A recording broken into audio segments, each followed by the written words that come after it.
I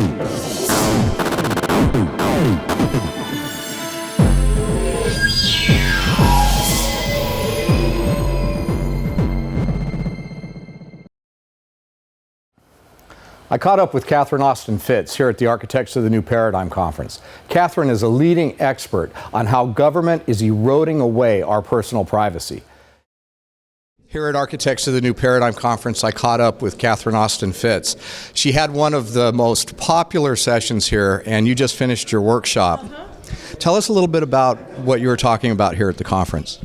Folks were very interested in what is the model, the investment and financial model that the planet organizes around, and how is it changing, and what do I do about it?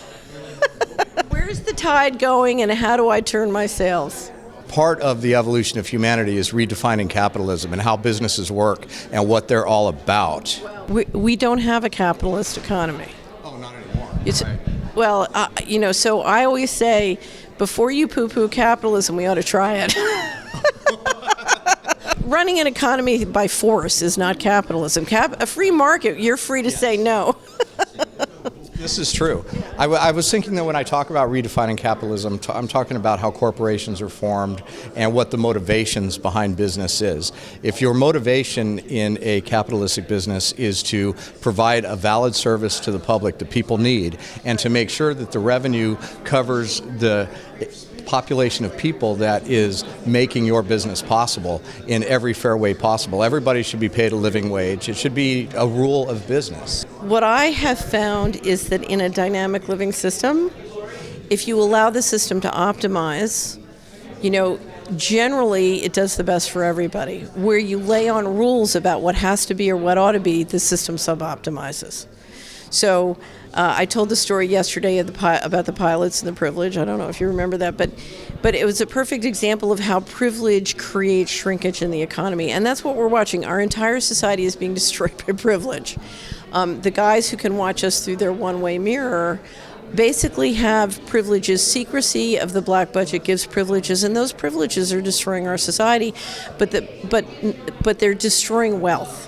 Okay, because when players can use Washington, what you're watching is, I go to Washington, I talk Washington into mandating how we have to spend our local property taxes or our healthcare dollar, and then my companies get all the business. That's not capitalism, that's fascism. So it is what it is. So secrecy and privilege is destroying our economy, and that's part of what we're all trying to figure out how we navigate, and how we navigate in a way that makes it positive, because too many people are doing things that make money by things that hurt their neighbors.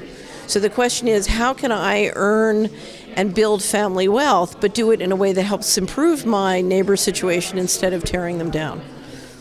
Now, as you move through the financial community, and I understand that your company does financial advising and other things like that, are you finding people that are really interested in the principle of what their money is going to accomplish when they invest it? Is that a growing sector of the market?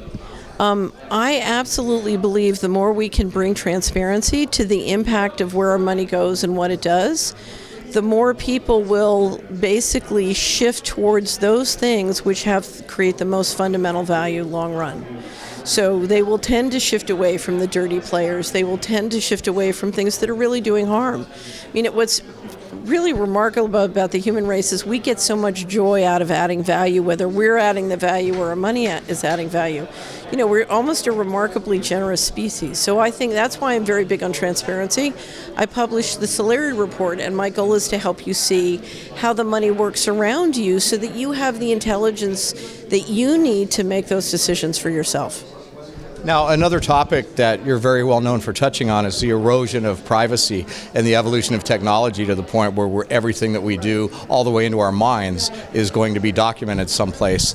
How do you find the financial aspect of things, the erosion of personal privacy, and the need for change in the new paradigm? How does that all dovetail together into your solutions? I would say we're not in an economy that's capitalism. I would say we're in an economy that's economic warfare. And if the other guys, intelligence agencies, can know everything you say and do and think, and you don't know anything about what they say and do and think, you are at a distinct disadvantage, and you will probably lose that war, right?